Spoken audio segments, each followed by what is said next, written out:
Hi guys, thanks so much for watching. Welcome back. Welcome to another pattern video. It's been a long time coming, I know, but it's nice to see you again. Also, I can't think of a good name for her back here. Eunice? Beatrice? I don't know. She's back here and she's excited to be part of the video, I'm sure. But today I'm doing a Colleen inspired Dr. Quinn shawl. People were requesting some things along these lines, so I thought this would be a good one to do. It's nice and lightweight. It's easily customizable. The size is really easy to adjust. It works up really quickly, and overall I think it's just a pretty good one. So hopefully I'm going to be able to execute it well today, and you will be able to have a nice shawl either for yourself or for somebody else. So this is made using some Dollar Tree yarn, and it turned out to be a lot stretchier than I was thinking. So in the future I would probably use some of my mainstays, but I mean for an inexpensive project it's not bad. But if you notice the version on the mannequin looking different than the one that I start working up, you'll know why. They're just two different yarns with different fiber contents. Providing exact measurements for this shawl is really hard because it's so stretchy. It's a lot stretchier than the other ones that I have on the channel, so I'm not going to be able to put finished measurements in here. It's going to depend a lot on how you want to wear it, if you want a collar, if you want to wear it draped over. So all I can say, my best suggestion is just to keep trying it on as you go and really think about what kind of clothes you want to wear it on top of. And besides that, I'll try to help you in the comments if you have any questions, but I'm sorry I can't be more specific. Okay, before I get into the pattern, I just wanted to show you this little swatch that I made that gives you an idea of the general layout of the shawl.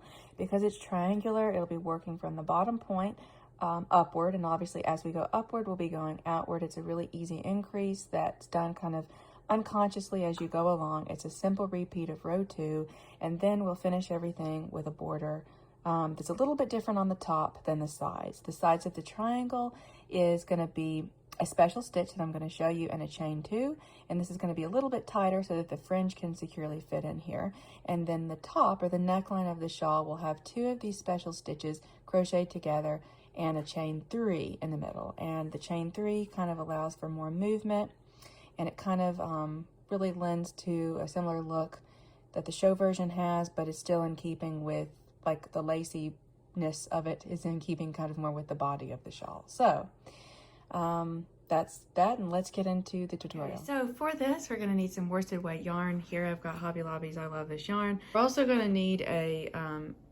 size H crochet hook. This is a 5mm, and then for the border we will need a 5.5 or I hook. With the working yarn and the size H hook, I'm going to make a slip knot. So, okay, now we're going to chain 7.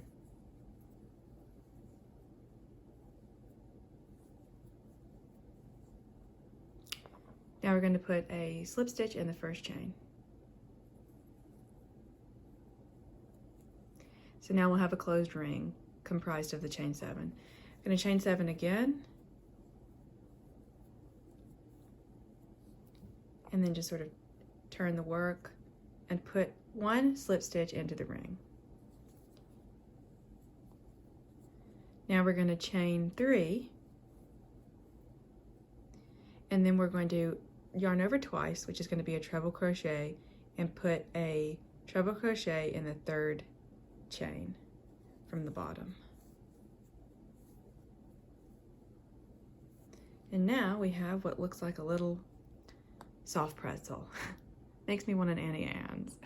Okay, so this counted as the first row technically, because this first chain 7 space is basically just the setup row. So now we're going to be moving on to row 2, and we're going to chain 7 again.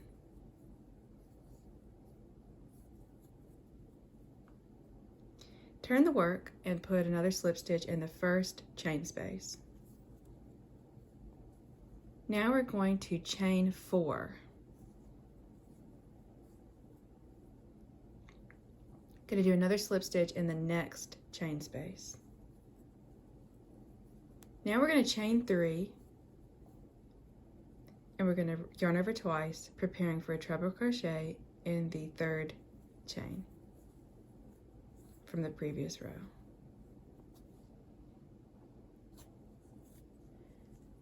So this was the official row 2, and then from here on out we're just going to repeat this exact same row over and over and over again.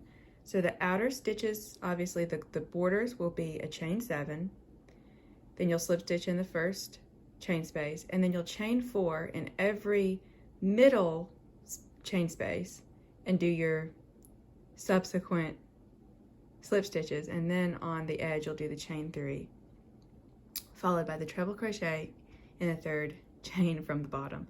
So I'm going to work a couple of more rows just so you can see this, and then we'll move on to the border.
Okay, so I've worked up even more of a swatch so that we have more to work with in terms of demonstrating the border. This is how it's going to look. I've got maybe about 9 or 10 inches worth in height here, and so let's go ahead and work on the border. And I'm using the I, or the 5.5 millimeter for the border. So I'm going to start in the upper corner, and I'm going to be going downward on one of the side pieces. Hopefully you can see this. So we're not going to be working on the neckline right now. We're going to be going down the sides first. So I'm going to act as if I've just finished the last treble crochet, and I'm going to attach the yarn right here. Normally I would put a double knot, but this is just for demonstration purposes. Okay, so now I'm going to just draw up a loop and chain 1. Now I'm going to go in like I'm doing a single crochet, and I'm going to have 2 loops on the hook. Then I'm going to yarn over and pull through just one of the loops. Then I'm going to yarn over and pull through both. And I don't know what kind of stitch this is. I'm sure it has a name, but at the time I'm drawing a blank. Then after this one, I'm just going to do a chain 2, and I'm going to do another one of these same stitches. So act like I'm doing single crochet, draw up a loop. Instead of drawing up and pulling through both, I'm going to draw up and pull through just one, and then draw over again and pull through 2. And that's the first one made. Now I'm going to go in with the second one in the second chain space on the edge here, just the same way.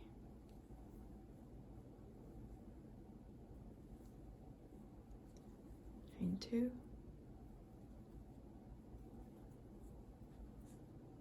Pull through 1, yarn over and pull through both.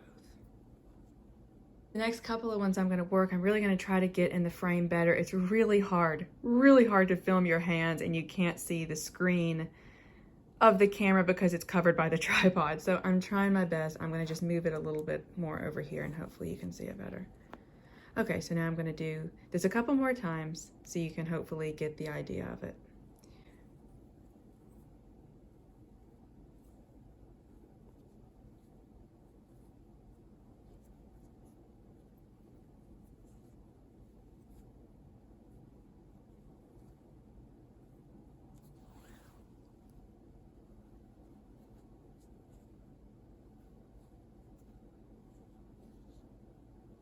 We're at the bottom point of the shawl, and it's just a little bit different right here. Instead of doing a chain 2, we're going to do a chain 3, but only in the bottom point. Chain 3 and another one of the special stitches. So it's just slightly bigger just to accommodate for the fact that the point of the shawl is just a little bit different in shape. Then we're going to go back up the other side with the same pattern, and then we'll meet back at the corner. Okay, so now we're going to be working along the top, the longest edge, or the neckline. And so we're going to go ahead and go in with this special stitch, but it's basically going to be 2 of them together. So I'm going to put the crochet hook in as if to make a single crochet. I'll have 2 loops on the hook. At this point, I'm gonna yarn over and pull through 1. Then I'm going to go directly back in as if to do another single crochet, and I'll have 3 loops on the hook. And then I'm going to yarn over and pull through all 3. Now I'm going to do a chain 3, and I'm going to do another special stitch. So go in like single crochet, 2 loops on hook, yarn over, pull through 1. Go back in again as if single crochet, 3 loops on hook, yarn over, pull through all. Now I'm going in the second chain space. Go in as if to do single crochet, 2 loops on hook, yarn over, draw through 1, go in as if single crochet, 3 loops on hook, yarn over, pull through all. Chain 3 again. Go in as if single, yarn over through 1, go in as if single, yarn over through 3. I'm going to go over the next couple of chain spaces and add some music and slow it down a little bit so you can hopefully get the flow.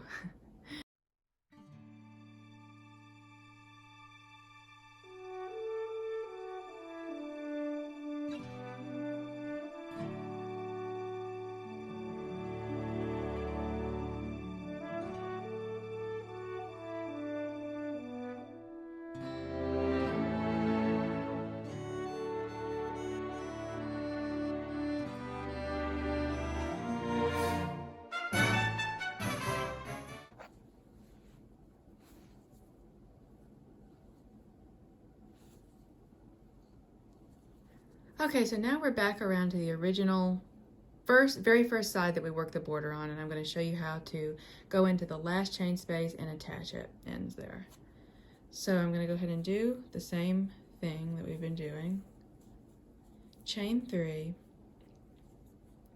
do 1 more, and then I'm going to just slip stitch to the first stitch over here.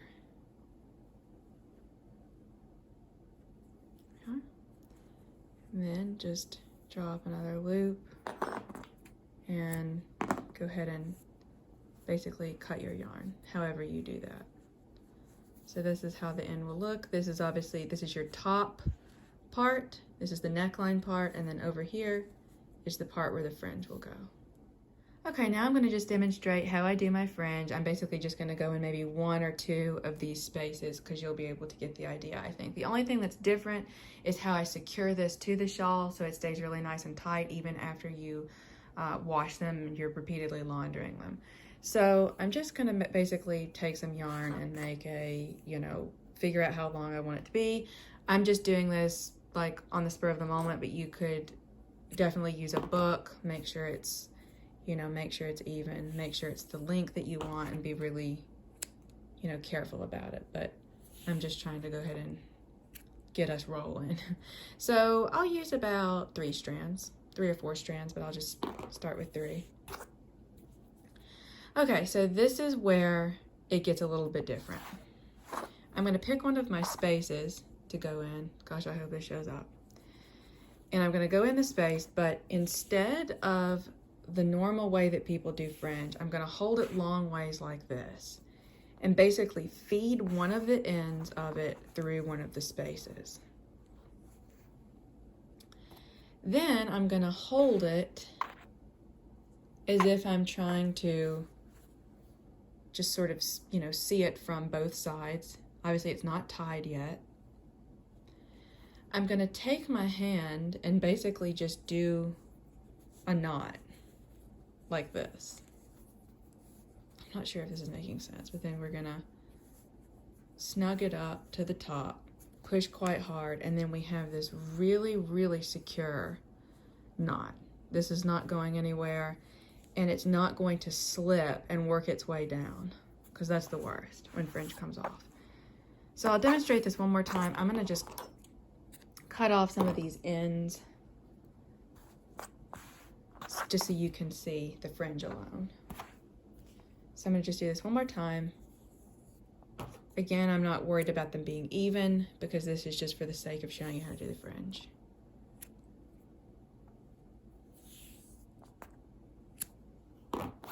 Okay, so I'm holding the fringe long ways, taking one end and feeding it through the space for the fringe on the shawl. Now I'm going to pull it through until it's even, until I've got it coming down to the same spot on both sides. And right now it's just kind of like a saddle over the edge of the border stitch.